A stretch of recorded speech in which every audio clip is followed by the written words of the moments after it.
Welcome to In the Classroom, episode number 28. Today is October 24th, 2018, and in this episode I address the question, how does one's teacher workflow affect teacher/learner engagement? In the Classroom with Benjamin Stewart, Making Teaching and Learning More Transparent, is a podcast for educators, instructional designers, administrators, trainers, or anyone who is interested in topics related to curriculum, assessment, instruction, and educational technologies. The goal is to provoke new ideas, perspectives, and context around teaching, learning, and educational leadership.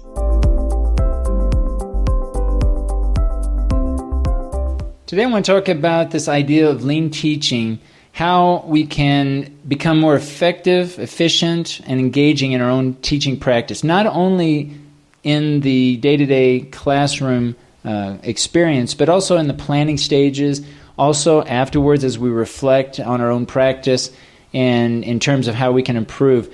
Are we making the most out of every minute of every day? And I know for me personally, the answer would be no, I'm not.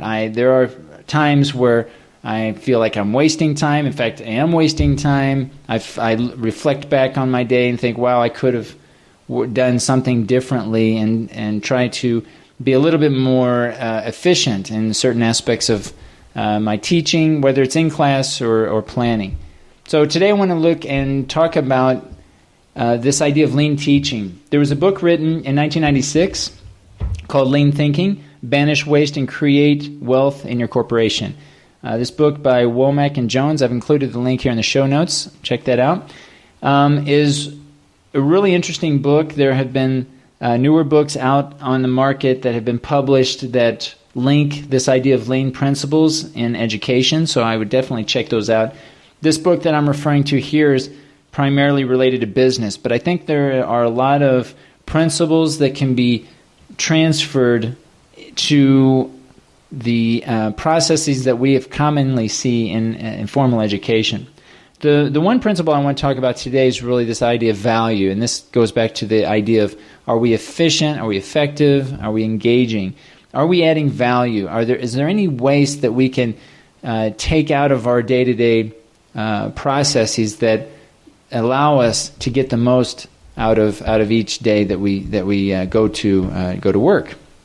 So I want to talk about an experience this semester that I'm having with some of the educational tools, the technologies that I'm using, but think of it in terms of workflow, because I think one of the things that helps me as a teacher is every semester I will reevaluate and think, are the technologies that I'm using, are the processes that I'm following in terms of providing feedback to learners, am I getting the most out of it? Am I being as accessible as possible? Am I giving them timely feedback? But also am I planning and working in a way that I'm not wasting time?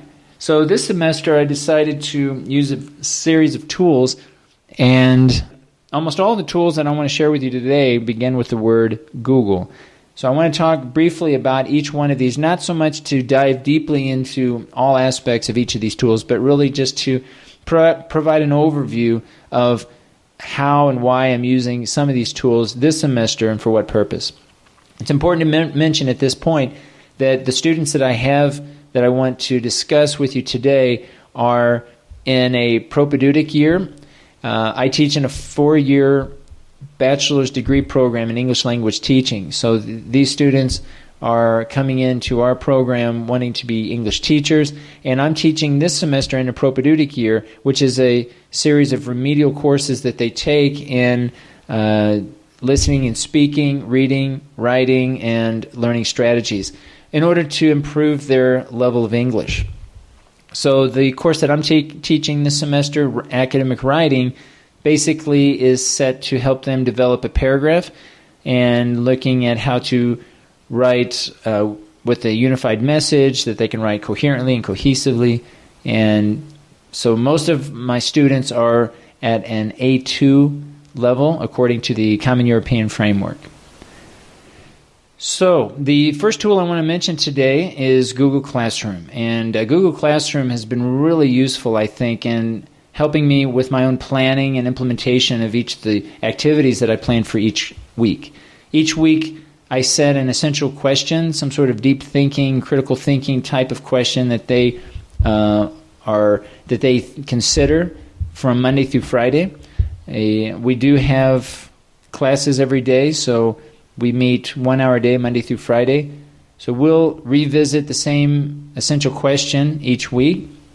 And so the Google Classroom is set up, the coursework is set up by week. And so each week I'll also post this essential question in Google Classroom so that they have that information there. And I will upload different assignments as necessary in the coursework section. Google Classroom also has a streaming section, which is kind of a news feed where students and teachers can interact. And this is a nice feature if I want to make announcements.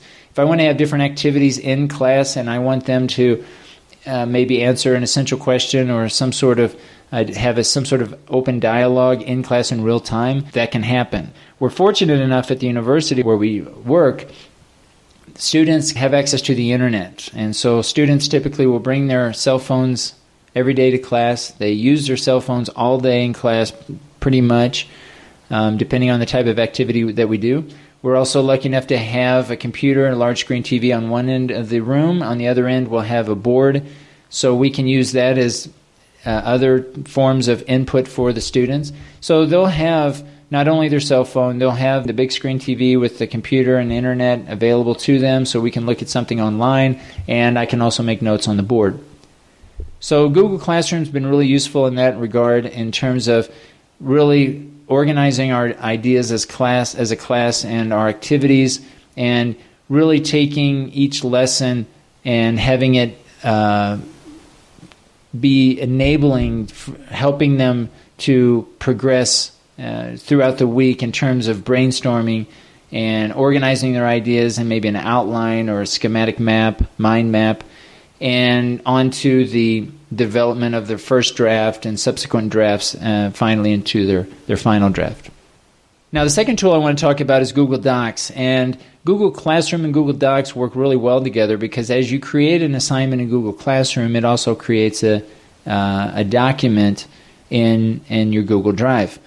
So depending on the type of assignment, for example, if I create one document, if I have an assignment in Google Classroom where I want all my students to edit the same document, that will create a document in their own Google Drive under the shared with me option or folder where they can access that same document. This is really nice when I want them to work together in groups, and as a whole group we want to create one product. We can all see in real time all of this activity in class, for example, when they're making edits, working in teams, and I can provide timely feedback in that moment as they're working. Of course, this also helps outside of class when they're working on their own, and I can go in periodically and look at their progress and leave comments as necessary. Another type of assignment in Google Docs is having a document for each student. So this is nice when more individualized work is required, and I can very easily in Google Classroom make one assignment, and then it will automatically open up. In this case, I've got 30 students and divided into two different groups. It will create 32, 33 documents, one for each student in an instance. I don't have to go into Google Docs and Google Drive and create and copy and paste or copy and different files for the students. It's all automatic. It's all integrated. So Google Classroom pushes that information and creates those documents instantaneously, and so there's really good integration between those two tools. Google Docs is great, obviously, for providing feedback to the students. So a lot of the engagement that we have in this class is me leaving comments in Google Docs, using a coding system for their writing errors, and also having them provide peer feedback amongst themselves. So they can go in and share documents with their writing partners, and they can leave comments back and forth as well in Google Docs. This could also be extended publicly. We don't do this currently, but depending on the situation, there is also a possibility of having students publish their documents out to those outside of the class. So that's also a possibility. But Google Docs is a great tool for this type of engagement, and I feel that it really helps me work more effectively and efficiently, especially in terms of feedback and assessment of student outcomes. You're listening to In the Classroom with Benjamin Stewart, where each episode poses a through-line question or problem intended to generate dialogue around current issues that affect educational stakeholders who are concerned with improving learning outcomes. If you have anything to say about today's topic, send your comments and questions to www.benjaminlstewart.org.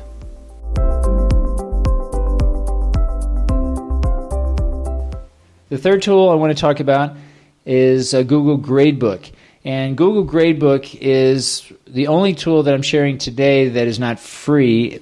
I think it costs around $30 or $40, but it's well worth it in my view, because I can take Google Classroom. Actually, if I go into Google Gradebook, I can merge all the information, all the assignments that I set up in Google Classroom, and it will populate automatically into a Google Sheet. And then from there, I can send an email to all of my students.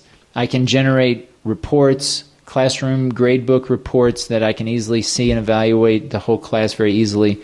So it's not quite as nice as some of the third-party apps that you might find for your cell phone, but it really does work well in integrating with Google Classroom, and it does what it needs to do. It sends information to the students, which is the main thing, and it allows me to see at a glance the students' grades. And you want to have tools that make that information available in a timely fashion. And so for me, I feel I'm more effective and efficient when I can provide that information to the students, and they are constantly worried about their grades. So having that tool available just so that they know at a moment's notice what grades that they have is really, I think, important. The next tool I want to talk about is Google Photos. This was the first semester that I used Google Photos because I found myself, some of the students would a lot of times take pictures of what I wrote on the board after class each day. So what I decided is to create a classroom photo album so that students could access the images. I would take a picture in fact I do every day after when I finish a class, I'll take a picture of the board work and I'll upload it to our shared classroom photo album so that all students can access this photo album. Now, depending on the type of phone that they have, I know some students don't have a lot of space on their phone, so they will not be able to install the Google Photos app where they could view these same images on their phone. Either way, though, they have access to this, whether it's with their phone or maybe another computer afterwards, but they have access to these images. Some students still, even though we are using Google Photos, will take pictures themselves of the board work after a class, which is fine. It's really just a matter of having students choose what works for them. If they would rather have their images on their own phone, that's fine. But the whole point of using these different tools is to help students find their own way in how they interact with the content for the course, and helping them be as efficient and effective and engaging as possible, and trying to give them some agency, giving them some opportunities and choices and flexibility in how they interact with the content and how they interact with each other. The last tool I want to talk about is the Eportfolio, and this is to have students or give students the opportunity to take their finished product after they've worked on it in Google Docs, they've received feedback from me, maybe they've received feedback from their classmates, that they now have a place online, an online space where they can publish their work, and this ePortfolio allows that to happen. And we are basically giving students many options, but most students end up choosing Wix.com. But the idea is that we want students to leave the BA with a really full collection of different types of work that demonstrates their knowledge, their understandings, and their values.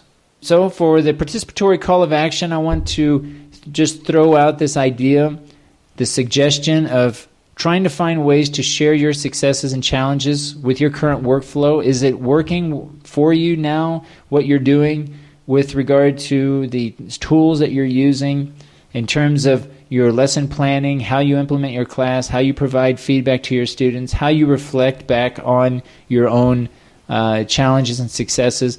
Try to extend that to your own personal learning network, whether it's with colleagues that you work with on a day-to-day basis, maybe it's colleagues that you connect with online. Reach out to your personal learning network, share those successes, and certainly I'm interested in how your current workflow is working for you or maybe is not working for you. Thanks for listening to In the Classroom with Benjamin Stewart. If you want to be part of the broadcast or just would like to leave feedback about the show, leave me a message at www.benjaminlstewart.org. In the Classroom, encouraging educators to think and do out loud.